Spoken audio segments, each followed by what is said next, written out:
Hello, welcome to The Naked Scientist with me, Chris Smith, and also with Kate Lamble. Hello, Kate. Hello, and this week, why penguins can't fly, how cockroaches avoid stumbling into sugary traps, and we go all green-fingered to celebrate the 100th anniversary of the Chelsea Flower Show.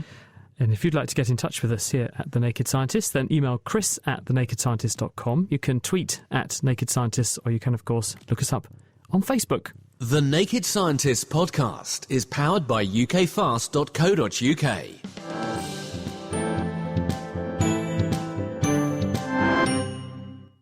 And up first, time now for our news headlines. And kicking us off, Kate, biologists think they've worked out why penguins can't fly. It's because they swim, isn't it? I've always been fascinated as to why penguins can't fly, but luckily Kyle Elliott and his team from the University of Manitoba in Canada have been looking into it for me. So flight is this adaptive trait, and penguins' ancestors used to be able to fly, but over time they've lost the ability to do it. And we always thought this was because penguins don't have a lot of predators around. There aren't many polar bears hanging out in the South Pole, although cartoons would tell us otherwise. And there's not a lot of food around, so scientists thought that maybe penguins had to expend all their energy trying to dive for food. But penguins also have to travel huge distances between their breeding and feeding grounds, and it'd be a lot easier to fly there rather than just sort of waddling about over thick ice. And also other seabirds that have a lot of food around, some of them are still flightless as well. So they figured there's got to be another reason why they've evolved over time not to be able to fly. And this team decided that there might be a trade-off of adaptability between being able to fly really well and being able to dive really well. And if you go too far in one direction, then the energy expenditure required to do the other one is too high and you lose it. So is this a sort of modelling study? As in they looked at the birds and then looked at different behaviours and asked, well, how much energy would each involve? Well, they actually looked at two different types of seabirds, both of which have flight. There's one called thick-billed murres, which use their wings to propel themselves underwater when they're looking for food, and one called pelagic cormorants, which use their feet to propel themselves underwater. And they figured that if their theory was right, then the ones that use their wings to do it underwater would have a lot more energy expenditure when they were flying. Because if you think about how birds go under the sea, in order to adapt yourself to fly underwater, sort of, as you're diving, you have to reduce your wingspan and increase the number of bones that are going on your wings, increase your body mass, and also change the way your muscles move, because if you're floating around underwater, you sort of flap about quite slowly. And so when you fly, it'd be a lot more difficult and it would cost you a lot more energy. And it turns out that they were right. These thick-billed murres, which use their wings underwater, when they're flying, they use 31 times their resting metabolic rate. That's really, really high. Most vertebrates don't use more than 25 times their resting rate when they're doing really intensive exercise. So it's really hard for them to do both at the same time. And so the implication would be, based on the findings in the birds, this is what's forced penguins to go down the particular evolutionary line they have and surrender flight in favour of just swimming really well. Yeah, there's this fitness valley that they've come up with between the two, that if you're really, really specialised, you sort of lose the ability over time to do it. And what they think is when you look at flightless cormorants and things like that, they're a lot further along, further behind the evolutionary tree than penguins. So penguins have these sort of little flipper-like things that have started to look like whales' fins, whereas other birds still have the full wings. So they're at different stages in the evolutionary tree, but they've used the same reason to get there. Well, I'm glad that they were able to scratch that scientific itch for you, Kate. And on that very tenuous link, this actually is wonderful because scientists have actually uncovered the neurological basis of itch. We now know what the nerves are that convey itch sensations in the body. Now, we've known for a long time that itching is a nerve sensation. There must be itch-specific nerves in the body, but no one actually knew what they were, because the problem is they appear to be indistinguishable, at least until now, from the nerve cells that convey pain and temperature sensations. But in the journal Science this week, Santosh Mishra and Mark Hoon, who are two researchers at the National Institute of Dental and Craniofacial Research in Bethesda, Maryland, have cracked it. What they did was clever. So they looked in nerve cells which we couldn't tell whether they were itch or just pain and temperature nerves. And they said if some of these cells are doing something different, i.e. they're signalling itch sensations, they must have some genes turned on in them that the cells that don't convey itch haven't got.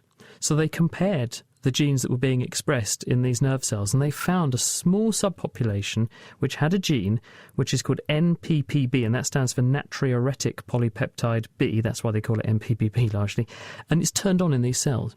So then the obvious question is, well, is this the one which subserves itch? So they do some very elegant experiments where they knock out this gene in mice, and the mice become resistant to the things that would normally have us scratching ourselves to death.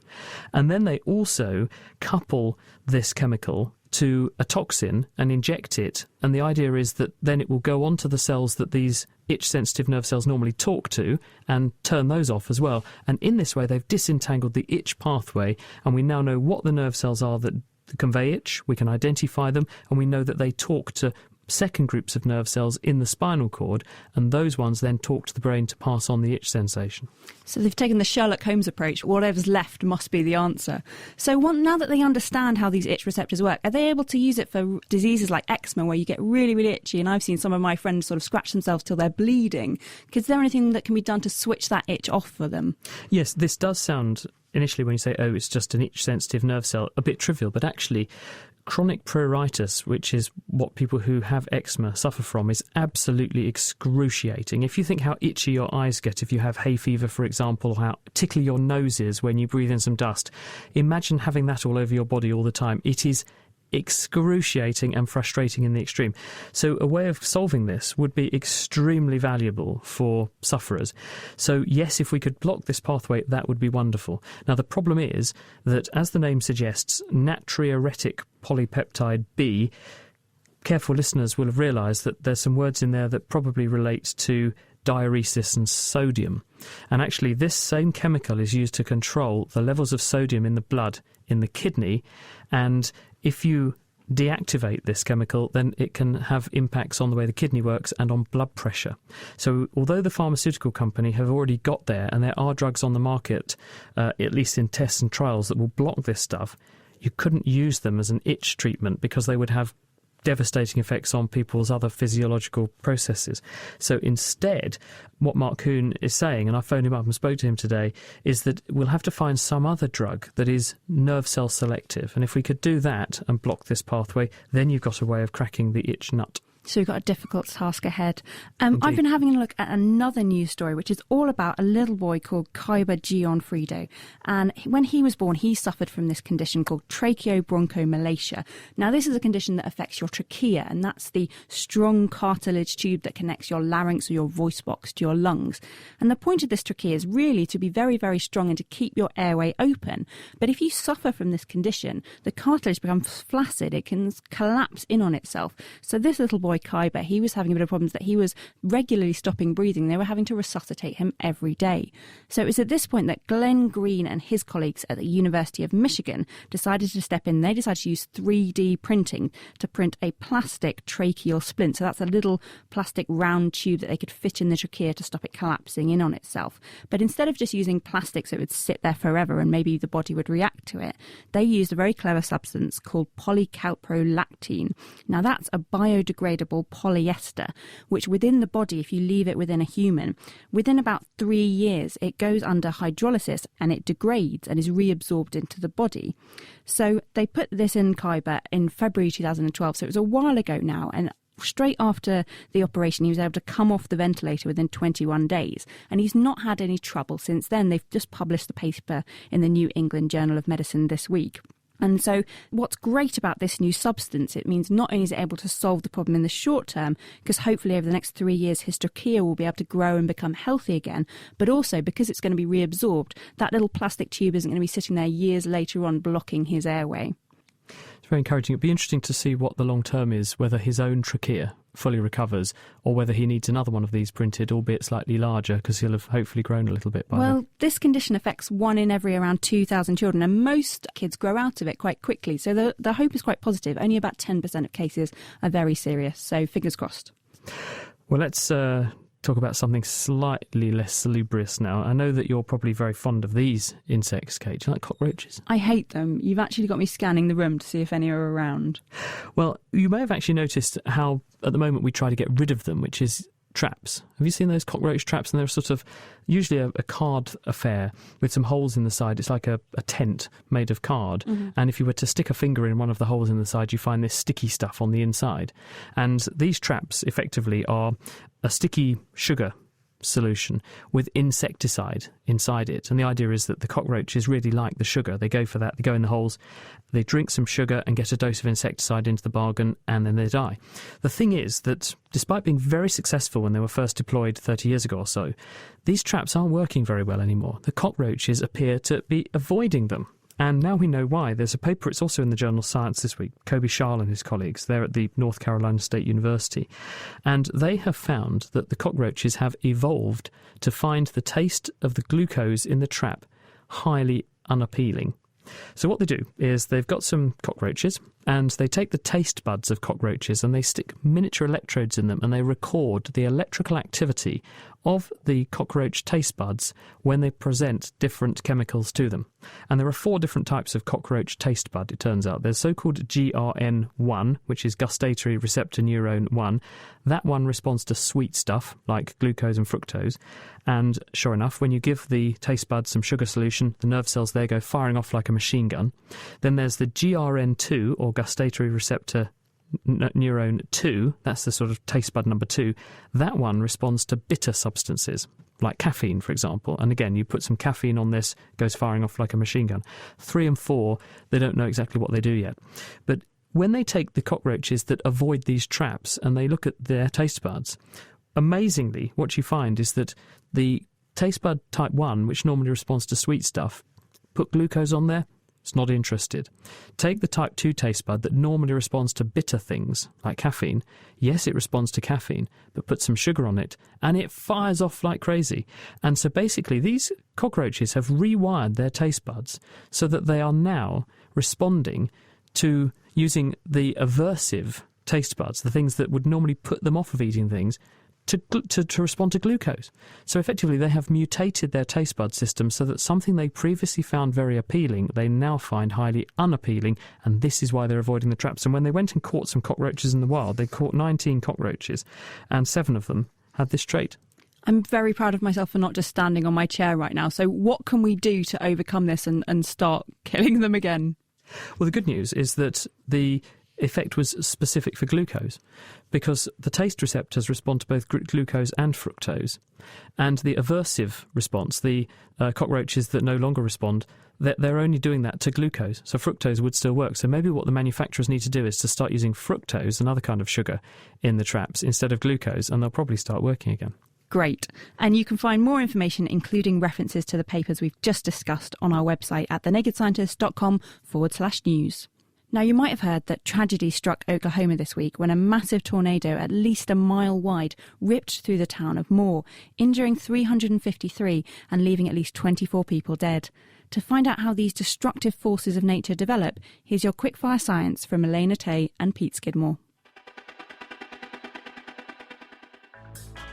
A tornado is a rapidly rotating column of air, which descends from the base of a thunderstorm cloud down to the ground. The most powerful tornadoes often form underneath large rotating thunderstorms called supercells. There are several theories about how tornadoes form under a supercell, but one possible way is from wind shear.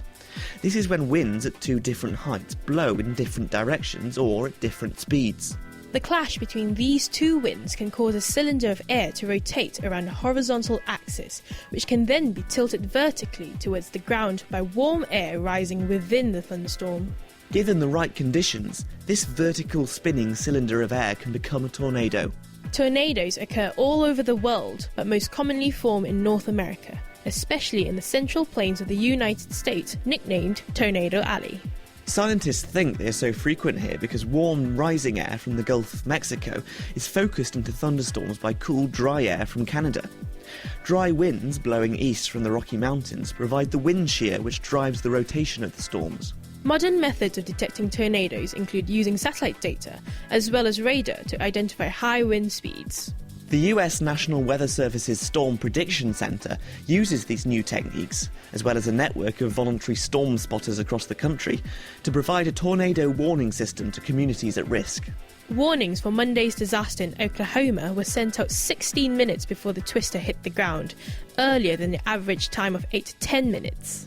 The strength of a tornado is measured from 1 to 5 on the enhanced Fujita scale, which looks at the amount of damage caused to structures. The Oklahoma tornado had an enhanced Fujita score of 5, the most powerful rating, with wind speeds of over 200 miles per hour, giving it the power to sweep away strong buildings and overturn cars. Elena Tay and Pete Skidmore. And this is The Naked Scientist with Kate Lamble and with me, Chris Smith. Now, this year marks the 100th anniversary of the Chelsea Flower Show. So this week, we're going all green-fingered with a look at the latest breakthroughs in the field of plant sciences. And this week, researchers from Germany and the UK have identified the pathogen that caused the Irish potato famine, which killed 1 million people in the mid-19th century. Sofiane Kamoun heads the Sainsbury Laboratory in Norwich, where this work was carried out. We knew that the pathogen called Phytophthora infestans, a fungus-like organism, was the agent of the potato blight that caused so much havoc in the 19th century and essentially triggered the Irish potato famine. What we didn't know is which strain caused the disease at the time. So what we did is we went back to herbarium specimens from museums, extracted DNA from those specimens, and we were able, using the latest DNA technology, to sequence the genome of the pathogen and identify the strain that caused the disease in the 19th century. I'm intrigued to think that people kept leaf specimens from affected plants from more than 150 years ago. Oh no, there's a lot of interesting hidden treasures in all these museums. There's millions of herbarium samples stored in museums and that are studied usually to identify the species by looking, for instance, at flowers and the morphology of the leaves and so on. But in this case, we're able to do something quite cool with it. We were able to actually look at the genetic makeup of the organisms that were in those leaves. So you ground up some of the samples of leaves and extracted genetic material, which would have included both the genetic material of the potato and the genetic material of the blight that killed the plant. Yes, exactly. So we cut small piece of the leaf and we were able to analyze both the plant and the pathogen. And in this case, in this study, we focused on the pathogen. That was the interesting bit. But people have, as you say, known that this was a fungus that was knocking around that did this. So what was the big question that needed to be answered here then, that your research has enabled us to fill in a missing gap with? Well, first of all, it's not a fungus. It's a fungus-like organism. So I'm correcting you. Sorry about that. But it's a different type of microbe. But it does look like a fungus. So often people refer to it as a fungus. There are many strains of this pathogen. What we discovered was that it's a new strain. We called it Herb1 that caused the blight in the 19th century. And this strain apparently is gone. It's not around anymore. Why do you think that is? Is it that it was so good at devastating potato plants that as a result people just stopped growing susceptible species and it ran out of plants to infect? No, we don't think so. What probably happened is that as potato breeding started and took off in the 20th century and scientists started breeding better potatoes by crossing them to wild relatives of the potato, probably Herb1 was at a disadvantage compared to other strains. And we know that in the 20th century, Herb1 was replaced by another strain we know as US1. And then later on in the 20th century, US1 was replaced by additional strains. So is the sort of model then that you have plants that are susceptible to one of these organisms, the organism becomes more successful at working its way through those plants, and then the plants change or new types of plant come along which are more resistant, and so the pathogen changes, and we're just seeing a sort of arms race playing out? That's certainly part of the equation, but in fact what's amazing about this pathogen, Phytophthora infestans, the potato blight pathogen, is how adaptable it is. It's very good at adapting to new resistant varieties that breeders are releasing. How does it do that? What makes it so successful? Well, this is actually work we've been describing in the last few years, and we discovered that this pathogen has an amazing genome. In fact, we describe this genome as a two-speed genome. It's composed of two different type of compartments, if you like. One compartment contains the housekeeping genes, the key gene the pathogen needs to be a microbe. And the second set of compartments contains all the virulence genes that are important for the pathogen to infect plants. And that second compartment is evolving and changing much more rapidly than the slow evolving housekeeping compartment, if you like. Do you know why those bits of the genome change so fast, whereas bits elsewhere in the genome don't? How does the organism do that? I wish I knew why. That's a very interesting topic we're studying. Because a similar sort of story is playing out with bananas, isn't it? We know that bananas are cloned plants, so they're all genetically identical. So all it takes is one type of fungus organism to come along which is very good at exploiting one of these plants, and then all of a sudden all banana plants of that particular type are going to be susceptible because they're all cloned. That's an interesting point. This is one of the issues with modern agriculture, is having monocultures. In the case of the banana, it's the most extreme case because all those bananas we eat have the exact same genetic makeup. So this makes these plants very susceptible to pathogens, especially pathogens that are very good at adapting and evolving and dealing with these crops. So the challenge really for us as plant breeders and plant biotechnologists is how can we generate enough variation, enough new varieties to really keep up with these rapidly evolving pathogens. So why did the Irish potato blight happen when it did? Do we have an insight into what caused this perfect storm, and why doesn't it happen now?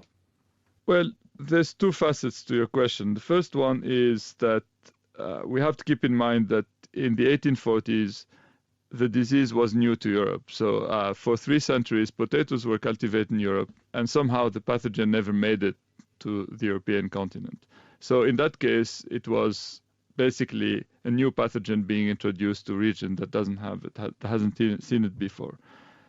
It's similar to what we're seeing today with the ash dieback fungus, for instance, which showed up in the UK recently and essentially has all these susceptible trees to infect. So that's what happened at the time. It didn't really require a particularly aggressive pathogen. The potatoes were susceptible and the pathogen took off like wildfire. Arguably, there are lots more potatoes around now that fall into that camp than there were in the 1850s when this happened in Ireland. So why hasn't it happened now more frequently? It's actually happening now. Potato blight is still a very important disease these days. Potato crop is the third most important food crop in the world. And the estimates currently are that the potatoes lost to the blight are enough to feed tens of millions of people. So it's still an important problem. The difference is now we can manage it with agricultural practices and with using chemicals and occasionally some resistant varieties. So the disease is very much around. It hasn't gone. Safine Kamoun, he published that work this week in the journal eLife. You're listening to The Naked Scientist with me, Kate Lamble, and with Chris Smith. Safine might be identifying pathogens from the past to help to protect the crops of today, but others are going a step further and using ancient plant strains to help to improve our current varieties. Ginny Smith visited the innovation farm run by the National Institute of Agricultural Botany in Impington, Cambridgeshire, to find out about a new strain of wheat they've developed using this technique. So I've come to Innovation Farm to talk to Dr. Phil Howell about a special type of wheat he's breeding. So what exactly is it that you work on? We're trying to move some of the genes from the wild ancestors of wheat into modern wheat varieties. And why is that important? During the domestication of any crop, there is inevitably useful variation that's thrown away as the farmers select what they want to take forwards. Wheat's a complex beast. It has 3 sets of chromosomes. It's called a hexaploid.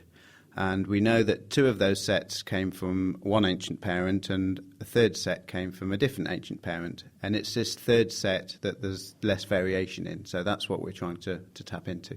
And why is wheat so important? Why have you focused on it? It's the UK's most widely grown crop. So it's grown on about 40% of the UK's arable land, and it's in so many foodstuffs. We're also moving into a situation where the world population is increasing all the time. There is all sorts of pressure on agricultural land. There's, as you can see if you look out the window, some of our trial fields are being built on. So there's this pressure from housing development, even here in Cambridge. If there's less agricultural land available, we need to be getting as much as we possibly can out of the land. And why is less variation bad? It means that there is just less raw material, if you like, for plant breeders to get their teeth into. And one set of genes in wheat in particular, there's very little variation in modern varieties. So we're trying to put some variation back in. That will then help commercial breeders to solve problems that we don't even know exist yet. So it might be new diseases. It might be things caused by climate change. You can never tell what the future is going to bring. And how do you go about introducing this variation? There's an international research place in Mexico called CIMMYT. So we took some of their synthetic hexaploids and crossed them with UK varieties. And it works so well, we're now actually making our own synthetic hexaploids here as well. But they're not quite as far advanced. So how do you actually get to this synthetic wheat, and what exactly do you mean by it? By synthetic, I mean it's not made out of plastic or anything. It's a living plant. How you make synthetic is you take a different form of wheat called durum wheat, which nowadays we make pasta from, and you cross that with a species called wild goat grass and bring in variation from this third set of chromosomes. And when you say that you cross these varieties, what exactly do you mean? How do you go about doing that? So when it starts to flower, we have to remove the male parts, the anthers, but you don't remove the female parts, the stigma. You keep that there. So essentially we're turning a flower that has male and female parts into a female-only flower. We then cover it with a clear cellophane bag to keep any stray pollen out. And then we take an ear from what we're using as our male. So in a normal cross, it would be another wheat variety. When we make synthetics, this is the wild goat grass. And we introduce the pollen and it trickles down. You can actually see it floating down like yellow powder, lands on the female parts, and hopefully fertilization happens. Now, this sounds like quite an old-fashioned way of crossing things. Is there not more modern ways you can do this, genetically modifying things or something like that? It does seem old-fashioned, but old-fashioned things can work very well. So the cross itself is, as you say, is the way plant breeders have been crossing for 100 years or so. The tissue culture is a bit more cutting edge. So if we let the seed develop by itself, because we've crossed two different species together, the pasta wheat and the goat grass, normally the seed would just shrivel up. It doesn't have the food supply, the flour inside the seed. So that's why we have to open the seed up, remove the embryo, and give it some food from the Petri dish.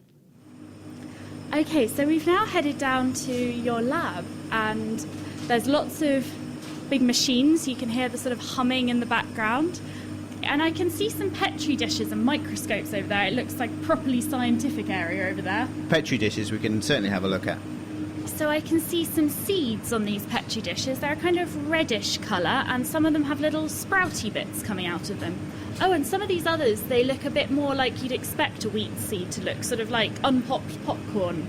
And again, some of those are sprouting. So what's the difference between these two kinds of seed? The ones which were in red, these are actually a commercial variety, and we call it pre-germinating. So we're trying to get them so that they break dormancy and they germinate. Sometimes if it's old seed, you have to try a bit harder to get it to germinate, and that's what we're doing here. The red colour is actually a seed treatment, so it's a fungicide to stop any diseases on the surface of the seed, stopping it from growing properly. Okay, and do they germinate quite happily in a Petri dish? I would have thought that would be a very unnatural environment for a seed. Yeah, you give them a bit of water and they will, as you say, swell up and look like unpopped popcorn, and then you'll see the shoots start to break through and the roots start to break through. Again, some of the old seed, it can be a bit tricky to get it going, so we have little tricks like if you grow them in these Petri dishes and then you alternate, so they spend the night in the fridge and the day out in the warm, the night in the fridge, the day out in the warm, eventually that can get them going. And what are the advantages of doing it this way versus something like genetic modification? GM is a very focused, targeted technology, so you normally have a particular gene of interest that you want to transfer from one plant to another plant. Here we're bringing the whole lot across. Some of it might be useful, most of it will be absolutely rubbish. We look for what we want once we've made the cross. And have you found any benefits so far? We've seen some interesting results suggesting that if you put much less fertiliser on these crops than conventional wheat varieties, the yield doesn't drop off as much as you expect. So again, that suggests that the root system is more active. They're better at scavenging the little nitrogen that you've added. Are there going to be any negative environmental connotations to this sort of thing? If goat grass is a weed, could we see wheat running rampage through our forests and fields and overtaking hedgerows and that sort of thing? Becoming a superweed? I really hope not, because it's not the goat grass itself that we're putting into the field. And even if some of the goat grass characteristics are transferred into modern varieties, we're still doing selective breeding. We're not just moving everything forwards. We're taking, hopefully, the best of both worlds. Phil Howell from Innovation Farm, ending that report by Ginny Smith. We humans have body clocks or circadian rhythms that control when we wake up, when we go to sleep, and even how hungry we feel. It's why we succumb to jet lag effectively when we go overseas. Plants also, though, have daily rhythms that affect the way they grow and also how they transport nutrients. And to find out how these come about, Kate spoke to Alex Webb from the Department of Plant Sciences at Cambridge University, and she started by asking him exactly what a circadian rhythm is. Is any biological rhythm that has a period of 24 hours and which can persist in constant conditions. So the one we're most familiar with is the sleep-wake cycle. So in me it changes how awake I am and when I'm awake. What does it change in plants? Oh, well, it regulates nearly every aspect of plant biology. The one that I quite like to tell people about is, in fact, that plants grow over 24-hour cycles. So just like you and me, actually, plants do their maximal growth at the end of the night. It regulates photosynthesis, it regulates water flux through the plant, it regulates their ability to sense the environment, so plants are more sensitive to cold signals during the day than they are at night, and all aspects of plant biology. When I'm aware of sort of how much light is around, I've got these environmental stimuli that I can see. How do plants recognise the environmental time signals that tell them when it's day and when it's night? Now you ask a difficult question. We know that they measure both temperature and light, and we know that they measure the rhythms of temperature and light. And plants measure light using a series of proteins we call photoreceptors. There's a subset for red and a subset for blue. And we know that those are involved in setting the clock. So, for example, the clock is reset every morning by blue and red light signals. But actually how that happens, we don't know. And then when it comes to temperature perception by plants, we know that they can measure temperature. They can exquisitely measure temperature, but we have very little idea how that works. And we know that they can, in fact, incorporate that temperature measurement into adjusting the clock. Now, my circadian rhythm is controlled by my brain, but what is a plant's circadian rhythm controlled by?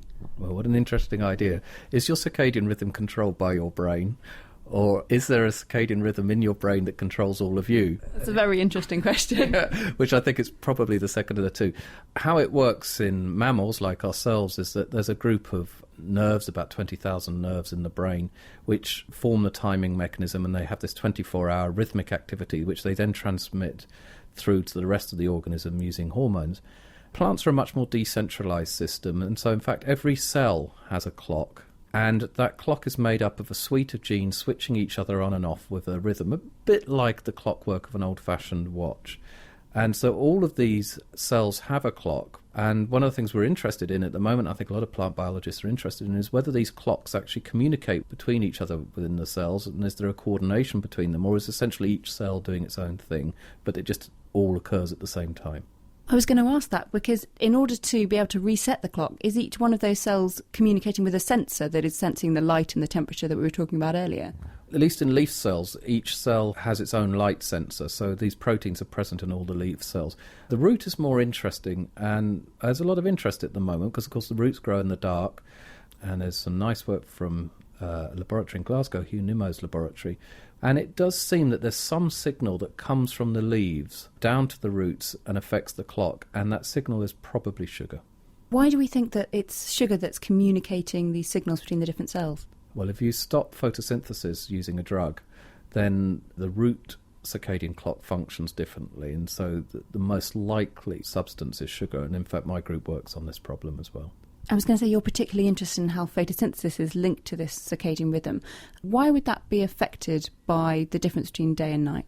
Plants harvest light energy and they capture it using chlorophyll. And the electrons, which get excited by the light energy, are then used to make sugars from carbon dioxide in the air. This is an incredible amount of energy that moves through the plant. And if the plant isn't ready in the morning to make all the sugars and use all that energy that it harvests, that energy will go off and do other things. And most of those things it will do will be fairly destructive to the cells. So the plant needs to be ready at dawn to harvest all this light energy. So the clock seems to modulate photosynthesis so it's more active during the day. If plants aren't photosynthesizing at night, how do they have enough food to keep their cells going during that period? The spare sugars that are made during the day are converted to starch. And then the starch is broken down all through the night to keep the plant alive. And in fact, some wonderful experiments from the John Innes laboratory, Alison Smith's lab in Norwich, has shown that they actually are able to anticipate when dawn is using the circadian clock and consume all their available starch right at dawn. And if you artificially extend the night by 2 hours, the plant begins to starve and actually cannot grow because they've consumed all of their stored energy. And so they actually anticipate when dawn is, use up all the energy that's stored at night, and then get ready to photosynthesize in the morning. If we're beginning to understand the genes that control this circadian clock, can we exploit that in some way for farming? Yeah, I think definitely we should be able to. Again, this is early days. Really intensive work on the circadian clock in plants has only been going on for about 15 years. But one of the things that we've found out is that some of the genes which have been very important for the domestication of crops are actually involved in the circadian clock. So that tells us that early breeders were actually unknowingly selecting for altered behaviour of genes that form part of the clock. Now, what we don't understand mostly is why. But there are other areas where there's really quite a large potential for agricultural exploitation of the circadian system. For example, the circadian clock of plants provides adaptation to help deter insect feeding. And so if you take plants which don't have a functional circadian clock, they are much more damaged by insects than plants that do have a functional circadian clock. Now, of course, that's a big step from that observation and then working out how we can take that observation and apply it. How can we get benefit? So mostly what we seem to be able to do at the moment is make plants worse by interfering with the circadian clock. The next step is to find ways of making them better. If we're thinking about trying to change the circadian clock of certain plants, how can we go about doing that? Is it a matter of genetically modifying and putting in the genes that we know are good circadian rhythm controllers? That would be one approach. There is some evidence. Monsanto have, I think it's a soya bean, which has about 5% increase in yield, which is an enormous increase in terms of agriculture. And that is through genetic manipulation of a gene which is closely related to the circadian clock. Another approach which our lab has used is we've looked for chemicals which affect the circadian clock, and we've identified one chemical which can change the speed of the circadian clock, and we're interested in finding out how that works. We have a few hypotheses, but we don't know why the chemical's changing the speed of the clock. The interesting thing is this chemical that we found surprisingly has exactly the same effects on circadian clocks across the kingdoms. It actually makes the clock run more slowly, and it does that in plants, and then a year later it was found, after we discovered that it also has exactly the same effect in mice. And there's a lot of hypotheses about how it works, but as yet we don't know. Alex Webb. And if you've got any questions about plants and their circadian clocks or any of the other subjects we're discussing this week, email us chris@thenakedscientist.com, tweet @nakedscientists, or find us on Facebook. You're listening to The Naked Scientist with Chris Smith and with Kate Lamble. Just as we fall victim to biting insects that want to drink our blood, plants are assailed by sap suckers. And in the same way that mosquitoes give us malaria, some of these plant-attacking insects infect their hosts with bacterial and virus diseases too. Saskia Hogenhout is from the John Innes Centre in Norwich. So what sorts of insects do you study? I work on sap-feeding insects. These are aphids, leafhoppers, plant hoppers, psyllids, and they all have like a stinging mouthparts that can reach to the phloem and to the vascular system of the plant and drink the sap of the plant, like mosquitoes do. Yeah, so it's blood. directly analogous. They're sending a part of their mouth parts into the flesh and then into the vessels of the plant. Yes, and these vessels carry the sap stream of the plant, so the sugars that are transported to the leaves for metabolism. They are the bloodstream of the plant, and so the insects feed on this like mosquitoes do from blood. Indeed, and just as I mentioned, in the same way that mosquitoes can transmit things like malaria and viruses in us, these organisms pouncing on one plant and then another can spread diseases. Yes. So the insects, they spread the disease, and some of the viruses, maybe most of the viruses, they are completely dependent on the insects for spread in nature, and some bacteria as well. So what sorts of viruses are these? They are in the plants and they carry it around by the insect, but they don't infect the insect.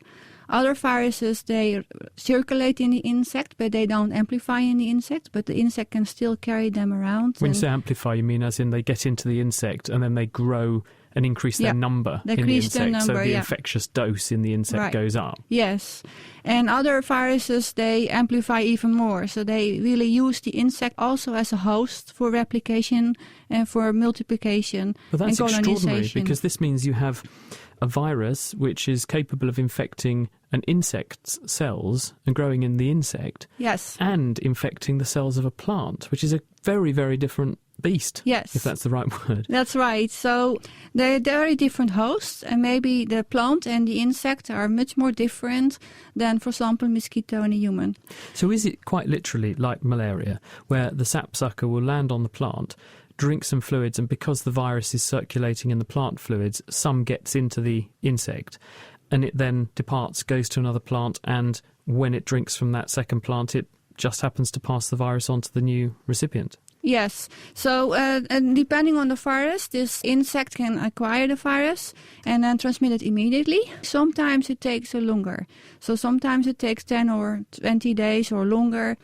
What do the plants do about this? Because given how widespread this sort of herbivory and plant parasitism is by sapsuckers and things, do the plants have a sort of immune response to stop this happening? Yeah, that's an interesting question, because the majority of the viruses, but also insects, are specialized. So they can only really infect certain plant species. And so it's often a very specialized interaction.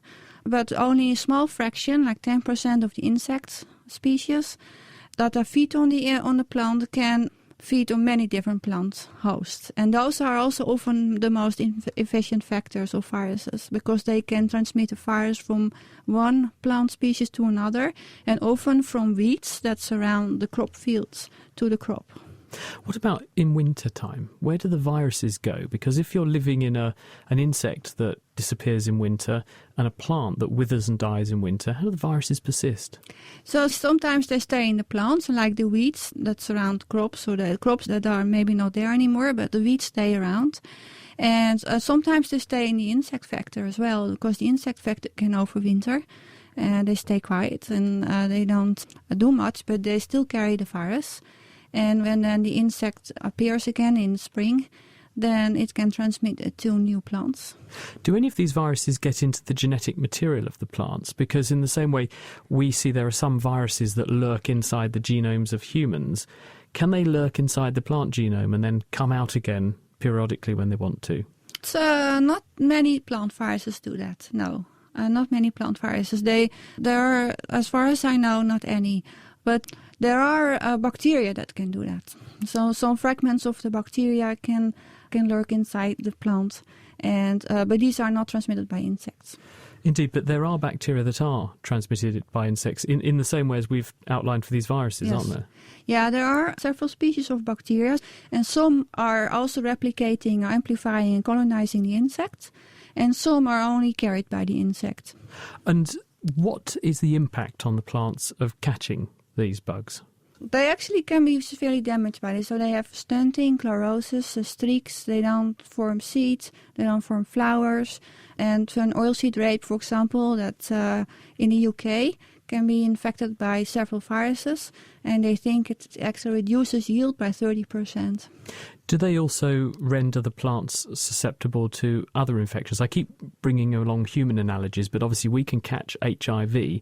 This damages our immune system and renders us susceptible to infection by a whole load of other low-grade things that wouldn't normally bother us. Does the same happen with plants, with these sorts of bugs? Yes, actually, there's not many examples of viruses, but there are examples of bacteria, and some of which I work on, that suppress the immune response of the plant, and this plant becomes then more susceptible to insect vectors, which then can also then acquire those phytoplasmas or the bacteria again, and then spread them around. And just to finish, what about the converse? Because there's evidence that if we pick up certain virus infections, paradoxically, we can end up with a better immune system. Do any of these viruses or bacteria enhance the health of the plant as a sort of payback for having been infected with them? Yes, there are also examples in which they're infected by viruses, and these viruses induce certain immune responses that are then inhibiting infection of other pathogens or bacteria, or maybe even sometimes if the virus is not transmitted by the insect, they can also inhibit herbivory. Saskia Hogenhout from the John Innes Centre in Norwich. Thank you, Saskia. Now, it's well known that some plants depend on bushfires to make their seeds germinate. But how? Gavin Flamati researches this question at the University of Western Australia, and he explained to Chris how he's discovered the chemical in smoke that's responsible. It's been known for a number of years that fire in a landscape, once that fire has gone through, when the next lot of rains come along, you get this sudden regeneration of growth of the native species. And some researchers at South Africa worked out that there was actually chemicals in the smoke that were responsible for this effect. So I sort of came on board and we were looking at trying to work out what the actual chemical compounds were that were responsible for this effect. So when you say something in the smoke was making this happen, it's not just that you burn everything out, the competition drops and some seeds happen to be there that survive the burning and they grow. There is actually an active process which is triggering seeds to grow, but only when there's smoke around. Yeah, that's right. The researcher in South Africa, Johannes de Lange, he was trying to germinate this species that was only ever seen after a fire, and he was trying everything he could think of to get it to germinate, and it just wouldn't. So then he smoked a small area out in the landscape there and came back sort of 12 months later, and lo and behold, that species had germinated. So he worked out that there was something actually in the smoke that was responsible for this effect. So how did you attack that problem? What approach did you take to try to work out what was going on? Well, basically, Johannes de Lange had worked out that if you bubble the smoke through water, you got this product called smoke water, and that was active on the seeds as well. So we started with that. We then would mix that with organic solvents and try and extract that compound out of the solution. And then just lots of chromatography. So we used a lot of ways to try and separate compounds until we were able to pin it down to one in particular compound. So you're growing seeds that are dependent on whatever this smoke is to grow, and then mixing them with different fractions of what had been bubbled through the water. So you separated it into all the different chemicals until you got the one that does it. Yeah, well, smoke contains over 4,000 compounds, so it was a big task. So it was multiple steps. Basically, we would just try and simplify the mixture to start with, and as you say, take a lot of fractions, test those with a particular species. We were actually using a particular lettuce species that it would germinate fine in the light, but in the dark you'd only get about 30 to 40% germination. But then you give it the smoke compound, that would then bring that back up to 100%. The reason we used that was it was a quick turnaround of results, only 2 days, whereas some of the natives take up to 6 weeks. What are the chemicals that do it? We identified a compound. It belonged to a class of compounds called butanolides, and we've given it sort of the trivial name of carrageenolide. How does it work? Well, it's a very good question. We're still in the process of trying to work that out. We're now working with molecular biologists and geneticists at UWA, and they're really trying to dissect what the key proteins are that it's interacting with. One way they're looking at this is they're creating mutated plants that don't respond to the compound. So this particular plant we use, called Arabidopsis, is like the lab rat of the plant world, and we were lucky enough that it responds to our compound. And so what they've done is now transformed the plants so they don't respond, and then we're looking for what the key protein is that's missing. So it's quite a neat way of doing it. What about this chemical makes it particularly appropriate to do that job of triggering the plant to germinate? Because if there are 4,000 chemicals in smoke, as you've said, why did the plants pick that one? We're not sure. I mean, it's got some structural similarities to some other plant growth promoters, but we still haven't cracked how it's actually working yet. Apart from being academically really interesting to know what it is that triggers things to grow after burning, will this be useful in any way? Could you use it to sustain, support or trigger growth or for conservation efforts? Yeah, well, that's our goal at the moment, is trying to get a formulation that we can use in the field. At the moment, when we spray it on the ground as a synthetic material, it just doesn't seem to have the same effect as when we smoke an area. And there's a whole range of reasons for that. It might be prone to oxidation, it seems to have some UV instability. But when it's present in the smoke mixture, there's other compounds there that are acting as sunscreens or antioxidants that are helping to stabilise it. So that's part of a big project we have at the moment, is trying to work out, well, how can we stabilise this and formulate it so it's more effective. UWA's Gavin Flamati. And if you have any questions on how plants deal with adverse conditions or any of the other subjects that we've been discussing this week, let us know by emailing chris@thenakedscientist.com. You can also tweet @nakedscientists or find us on our Facebook page. And finally, Hannah's been digging around to answer our question of the week. This week we get to the bottom of a natural phenomenon. 13-year-old Chloe DePinto wrote in with this. I've planted beans and have watched them grow, and I would like to know what makes a plant grow upwards. I planted a bean in a pot and turned the pot upside down, but it still grew through the drain holes at the bottom of the pot. At the same time I planted a bean, waited till it germinated, then I turned the pot upside down. It then grew out, to the side and up. Why is that? Why does it always go up? So how do plants know to grow the way they do? Over to Dr. Paul Robson, plant biologist at Aberystwyth University. Plants grow upwards because they're trying to get to the light to begin photosynthesis. But most seeds germinate underground, where there's little light to follow, and so the plants actually use gravity to tell it which way is up. They would grow upwards, even in complete darkness.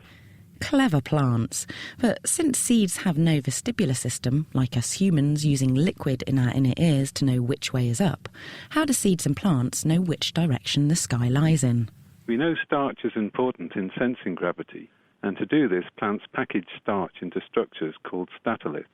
The statoliths are denser than the plant cytoplasm in which they're suspended, so they sink due to gravity. And it's this movement that allows the plant to tell which way gravity is acting. Once the shoots have emerged from the soil, plants change their response again and mainly use light rather than gravity to determine where they grow. Incidentally, different parts of the plant respond differently to gravity. The shoots grow upwards, but the roots grow downwards, searching for water. And are there any other experiments we can do at home to test out this powerful effect of gravity? You can see this if you put a seed in the middle of a big pot and let it grow for a few days. Then if you turn the pot on its side and let it grow for a few more days, the shoots should curve upwards and the roots curve downwards. Plants do this because they lack basic locomotion, and so they're forced to grow towards whatever they need. A lovely science test for the home. And if you have a bigger budget for experimentation. Hi, I'm John Kiss from Oxford, Mississippi, and we sent some plants into space. All week long, we have been getting some exciting video downlinks from the International Space Station, which shows some cool new ways that plants sense light. Based on these results, we will be able to better grow crop plants in space and on other planets. So it's a mixture of light and gravity cues that combine to direct plant growth. Starch seems important for sensing gravity, and the plant's surface senses light. And even in space, where there's only a small amount of gravity, plants can grow, and scientists are trying to understand exactly how. Moving over to illuminate our next topic, Gerard from Chatteris in Cambridgeshire got in touch with this. Chatteris has just replaced all their old street lights. They also removed 10% of them. The new lights are on taller posts, casting white light further than the old amber lighting. The lights have been so bright that my tulips grew leaning over to the new lamp at the front of a neighbour's garden. It took several days of bright sun for them to stand erect. So how does new artificial light impact nature? So are new lighting technologies affecting our natural environment? Send us your thoughts to studio@thenakedscientists.com. You can tweet @nakedscientists. You can write on our Facebook page, or you can join in the live debate on our forum, which is at nakedscientists.com/forum. Hannah Critchlow. And that is it for this week. Thank you to our guests, Sofiane Kamoun, Alex Webb, Phil Howell, Gavin Flamati and Saskia Hogenhout. Thank you also to Kate Lamble for joining me. The production this week was by Dominic Ford. Next week we'll be illuminating the science of gallium nitride LEDs, light-emitting diodes, which might soon be used to make much better and more energy-efficient light bulbs. The Naked Scientist comes to you from Cambridge University and it's supported by the Wellcome Trust and the EPSRC. I'm Chris Smith, and thank you very much for listening. Goodbye.